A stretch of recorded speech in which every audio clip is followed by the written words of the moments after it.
a great problem to have. I hope every signing we make is much better than our own favorite player. He would bring in new coaches every 2 or 3 seasons. I wonder how many miles he ran, because he was everywhere in the first half. He was pressing everybody. I mean, I think he touched every blade of grass on the pitch. We have a lot of different profiles now that are healthy and ready to go, that Erik ten Hag and the coaching staff have to be smart on deciding who plays what game. I'm going to say something that some of you guys might not like hearing. What's up, everybody? Welcome back to another video. It's been a long time. I know it is my fault. My work's a little bit crazy around August, and I'm having to work a lot of overtime. But starting September 1st, I'll be back on my normal schedule, and I'll be able to upload twice a week like before. For now, let's get right into the video. First thing I want to talk about is the game we just had against Fulham for our season opener, and we won 1-0, and we should all be excited. But yet, I still see some people online complaining about Erik ten Hag. I understand. You don't like the man, and that's okay. You don't have to like the man. But it's the first game of the season. Be excited, be happy, or else you're going to be miserable for the next 10 months. So you might as well just jump on board and like what you see, because guess what? We are seeing different things. The team is built and working in a different way than it used to work last year or even the year before that. Guys, I went on the LA game against Arsenal in the season tour. Now, it wasn't such a good game for us, but we did see a lot of different things start to take shape that game with the pressing style and everything else. And by the way, Noussair was like amazing to watch in person up until the injury, which really kind of pissed me off. But Noussair, that's a bright star for the future. I can't wait for him to get back on track, which, by the way, a little bit later in this video, we're going to talk about Noussair and some other things that are on my mind. And I think you're going to find it interesting, so stick around. So, anyways, the team's playing differently. Our pressing style is different. Our pressing triggers are completely different. And I think that has a lot to do with the new coaches and what they bring to the table. So anybody out there who doesn't believe in Erik ten Hag, it's fine. Just remember that when Sir Alex Ferguson was our manager, he would bring in new coaches every 2 or 3 seasons and freshen things up. And the team would play a little bit differently every time we got a mixture of new coaches. And I think that's what we're witnessing right now. The team's playing a little bit differently with Ruud van Nistelrooy and Haka in compared to what they were doing when Vander whatever his name was in. I don't know his name. I'm sorry. I'm not going to learn his name either because he's gone now, so I don't need to know. I'm very bad with names. But anyway, our new signings, Mazraoui. What a magnificent player Mazraoui is. I knew he was good. I didn't know he was this good, meaning I watched for mistakes today, and he made one, and it was like one where he was pressed and had to make a mistake. Like anybody would have made that mistake. Other than that, he had a flawless game. Flawless game. 92% pass accuracy. And that's what I mean by the one mistake, the one pass that he missed. Flawless game. Every time he got in a duel, he won. Every time he tried a dribble or a take on, he succeeded. It was smart, too. He's very calm. That's what I took away from it. When I was watching him, I was like, this boy is ice cold. He is very calm on the ball. It's amazing to see someone so intelligent playing. Now, that brings up a situation or a problem. I really like Diogo Dalot. I think Diogo Dalot is one of the leaders of our team, if you will. Somebody with a lot of passion, heart, and he is very talented. But who starts when we have a left back ready to go and Mazraoui and Dalot for the right side? Is it going to be Dalot or is it going to be Mazraoui? I think that all things being equal, Mazraoui gets the nod. And not because I don't think Dalot is talented enough to start. That's not it. And you guys might start to disagree with me. I actually love Diogo Dalot. He's one of my favorite players on the squad. So it hurts me to say this. But Mazraoui's experience and calmness on the ball is kind of something you might not be able to pass up on when Luke Shaw is ready to go and gets that starting role on the left back side. Now, Diogo Dalot did a fantastic job today. No mistakes, and I love his work ethic. I love his heart. I love his passion. I love everything about Diogo Dalot. So this is not me saying anything negative about Diogo Dalot. I actually think that if we don't use him, he's going to end up at a top club next season if he finds out that he's sitting on the bench for Mazraoui in the Premier League games. Now, some of you guys are going to come at me and say, we play so many games, Diogo will get minutes. Yeah, but Premier League games are different. He's going to want the league games. He's not going to want the Carabao Cup games. He's not going to want the FA Cup games. He's going to want the league games. And if he doesn't get enough league games, he might consider leaving. And if he considers leaving, I think he could end up at a big, big club like a Real Madrid, a Bayern Munich, or wherever else. So that's one to watch out for. That's one for me to, I was thinking about it throughout the game, especially the last 30 minutes of the game. I'm going, Mazraoui's really too good to sit on the bench. He's too calm. He makes the players around him better too, because he won't pass to you if you look like you're in the middle of traffic. He'll just recycle it back. And that's what I meant by he's just a little bit more intelligent than most of our footballers. Most of our players don't have that kind of football IQ. So anyway, good to see. You wouldn't want me to say something like, oh, the guy we brought in is not as good as Diogo Dalot. It's a good problem to have, is what I'm saying. It's a great problem to have. I hope every signing we make is much better than our own favorite players, because that means we're growing and we're getting better. The other thing I want to say that no one else is saying is I watched that game with an eye on Rashford, because everybody before the game was upset that Rashford was starting and Garnacho was on the bench. And I don't agree with them. I wanted Rashford to start because I think he's been with us throughout the whole preseason, and that's what he deserves. Garnacho played in the Copa America, so he got a little bit of extra time, or he got some time off while we were on tour. That means he has to wait until he gets his fitness levels up, and then he comes in the game. That's what I thought before the game kicked off. So I wasn't too happy to see people on Twitter going, oh, Erik ten Hag playing favorites, Garnacho's on the bench, or whatever. This dumbass stuff that I see. But one thing no one's mentioning is Rashford actually had a great game. Rashford played defense. The thing we complained about with Rashford last season was that he was not tracking back. He was not helping the defenders. He was getting really lazy off the ball. That's not what happened today. He tracked back. He picked up Adama Traore anytime he could to help out. He was all over the place. I loved it. I love seeing it. I understand he didn't score, but he did put it on a plate for Garnacho at the end of the game, and Garnacho missed that shot. He did do his part offensively too. But defensively, I was very happy and very surprised with the way Rashford played defense in this game. Off the ball, I thought he did a great job, which brings me to another player. I don't even know how to say this because I don't know what to do next. Now, stay with me here and see if you can catch on to what I'm saying. Mason Mount had an amazing game off the ball. Mason Mount was everywhere. Mason Mount did wow. Mason Mount literally, I wonder how many miles he ran, because he was everywhere in the first half. He was pressing everybody. I mean, I think he touched every blade of grass on the pitch. Mason Mount is working hard to make sure that Erik ten Hag has a big headache when he has to choose who the starting lineup is when everybody's healthy. Because even though he missed, from point blank range, but that wasn't an easy shot. I mean, the goalkeeper was closing him down, but that's not the point. My point is, even though, let's say some of you are going to think he didn't really contribute much with the ball, and maybe he didn't, but without the ball, we need guys like that. We need guys who are covering a lot of ground, especially when we have someone like Casemiro starting who's not going to cover a lot of ground, which, by the way, he had a great game. He had a pretty good game up until the 55th or 60th minute. Cass was good, and then his legs just couldn't. He was basically jogging after that. But, I mean, he's old, so we got to figure that out. Cass is going to be great for us in the last 20, 30 minutes of a game. I don't think Cass can last more than 60 minutes. So if you want to start him, I think after 55 or 60 minutes, he's got to come off for somebody else. But anyway, Mason Mount was really good off the ball. So what do we do now? Do we start Joshua Zirkzee, who's not going to cover as much ground as Mason Mount? And Bruno, God bless him, he runs his ass off. My favorite player on the squad is Bruno. He runs his ass off. He works his ass off, but he doesn't have the pace of Mason Mount. He doesn't have that tenacity of Mason Mount when he's pressing. Mason really surprised me today. I didn't know he had it in him.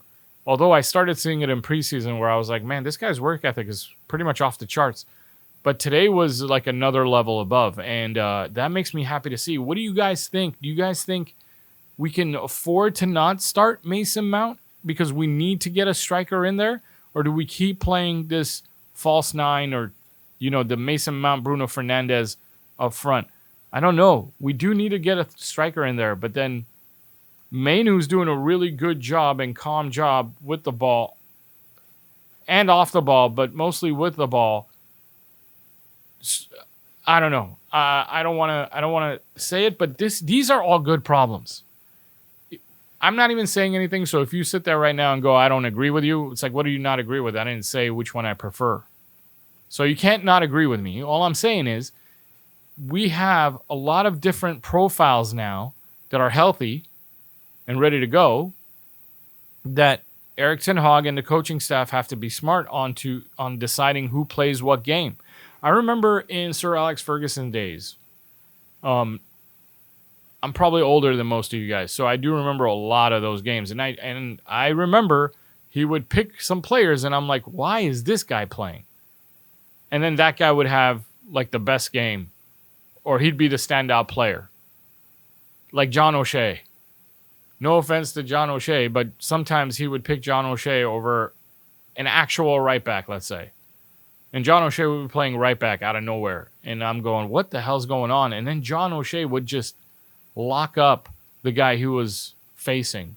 And he'd have the better game. And because of John O'Shea's work, we would have had an advantage, which gets us to win.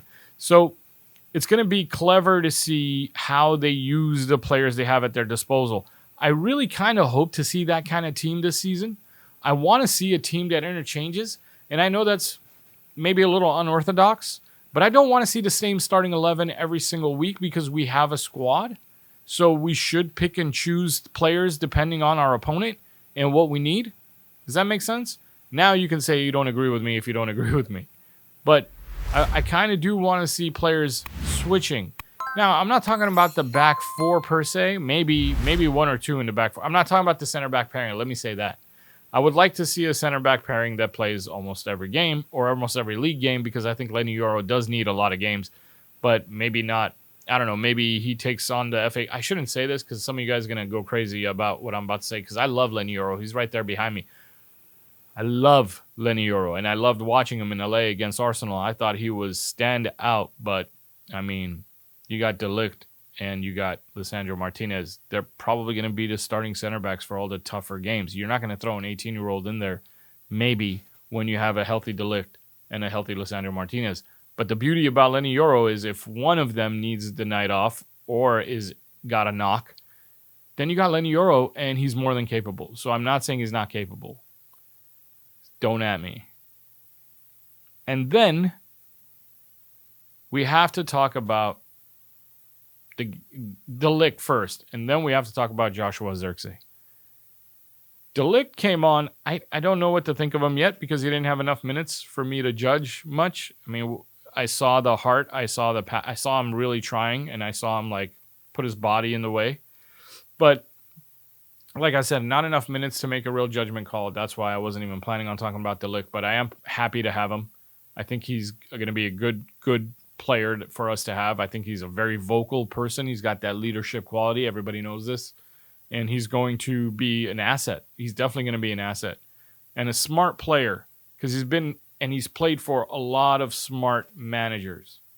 So that does take effect. No manager's ever hated him. So he knows what he's doing on the football pitch, and he's going to command and lead with his voice, and that's going to be good for all our players, our midfielders included. And now we got to talk about Joshua Zirkzee. Joshua Zirkzee, who came in, did his thing. You can see him link up in the middle of the pitch. You can see the beauty of the touch and how secure he is with the ball for a big guy. It was really nice to see. His first touch was actually pretty impressive to me on one play in particular when the ball was coming at him a little bit high and he settled it nicely. And then the goal. What can you say? The goal. At least that's what I imagine that he's actually mouthing or saying to himself in his head while he does that. I don't know. That's what it looks like to me, like a little Tommy gun machine gun. I know it's some rapper because I saw an interview where he said it's some rapper, but I don't think it's a American-based rapper. Maybe it is. I forgot who it was. But yeah, man, it was exciting. I loved it. It was a great game from the goalkeeper all the way through the starting 11. I thought we played a magnificent first half. Our first half was great. Maybe we started about 10 minutes slow, but afterwards we really put the pressure on them. We could have scored 3 goals in the first half. Bruno missed a couple shots, especially one of them where I was like, you don't miss that. Like, that's not one you miss. When Casemiro put him through. And again, Casemiro had a great game too. Casemiro has been really good in the final third, and I don't think. Okay, let's go to the next topic. The next topic is basically who else are we going to bring in? Because I want to go to this next topic because it has a lot to do with Casemiro. Who else are we going to bring in? I'm going to say something that some of you guys might not like hearing. Scott McTominay has to go. Scott McTominay has to go. I know that we rely on him like today, bringing him in the last 10 minutes to go get us a goal, but really like we shouldn't have to rely on him. So he has to go. He can get us some funds that we desperately need so that we can sign a midfielder that is going to allow Cas to rest. Because Casemiro, even if we are going to make him our number one choice as for our number 6 role, he's not going to be able to play every single game that we need to play. And then some of you guys are going to be thinking Toby Collier, that's what he's there for, to play those Carabao Cup games and FA Cup games. I agree, but not as much as maybe you think I agree. Because Toby Collier, from what I saw in person in LA against Arsenal, and what I've seen so far in preseason, he's not ready. I don't know how else to say it. He's not ready. Harry Amos, I don't think he's ready either. And I understand he had a good game or two in preseason, but they're not ready. They make some mistakes, especially Toby, make some mistakes on the ball that can really cost us some counters for that position. Like, if you make passes like that in that part of the field, you're basically giving the other team shots on our goal. So I think someone like him can use a loan or use limited minutes in cups that we don't maybe care about, like Carabao Cup, stuff like that. Harry Amos probably needs a loan because he doesn't need a little bit of minutes. He needs a lot of minutes, and I would think Harry Amos, one season in a championship would be great for him, or at a newly promoted Premier League team if they need a Harry Amos. That would be really good for him. I don't think he's ready to play a lot of games for us, let's say, unless he's just going to play Carabao Cup games. He's good at that, but like, I don't know. I don't think that's good for his growth. I think he'd be better off if he was loaned out and he played more. I know some of you disagree. If you do, go ahead, leave it in the comments. We'll talk about it, but that's just how I see it, guys. Like, I wish I could tell you guys differently because I wanted them to be ready. I've heard of these names from last season that they're coming up this season, and I was like, wow, Toby Collier is supposed to be the next, what's his name? He's going to be the next example like Mainu was last season. Well, I don't think so. He's not going to have the kind of season Mainu had last season. You can just tell with Toby that it's not there yet. He's still, like, because of the role he plays, his body needs to mature, but also his touch needs to be better. And his passing, like, the weight on his passes aren't that good yet. So I think a loan move and some more training, and maybe he'll be ready next season. But anyway, the point is that we need a new midfielder. And that midfielder seems to be Ugarte, who's probably coming in really, really soon. I wouldn't be surprised if Ugarte's, by the time you're watching this video, if he hasn't signed already. Because from what I hear and what I see, he's not being picked at PSG. He's supposedly kind of angry too, and he's ready and sick and tired of sitting around. He's ready to move on. He's ready to join us or get out of PSG at the very least. So I have a feeling Ugarte is going to happen very soon.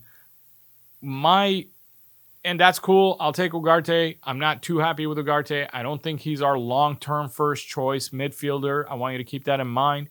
I think Casemiro's only got one more season in him. I don't think Casemiro is going to be even second choice after next summer. I think we'll bring in a midfielder this summer, and then we'll bring in another midfielder next summer, and that'll be our choice 1 and 2. And Cas will be third choice if he stays, if he chooses to stay. I just don't think Cas will have the legs for one more season after this for the Premier League. I mean, you could just see it today. He was great.